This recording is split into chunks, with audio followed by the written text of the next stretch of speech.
बेटुआ जल्दी जल्दी खोला का है भाई सिख चारा नहीं ने ट्रैक्टर आओ था बुलावा क्या है खोल दे तो ओ गई खुले काका कौने का थी से खोला का जल्दी ले चला लदा का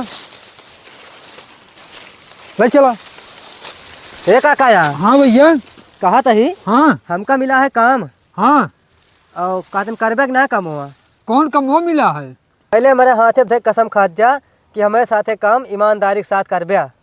हम कसम खाते ईमानदारी काम करब बतावा खाना उना मिले कि ना अगर ईमानदारी से काम करबे हाँ काम पूरा सही सही होए तो समझा कहीं तो है खाना पीना एकदम फ्री रहे।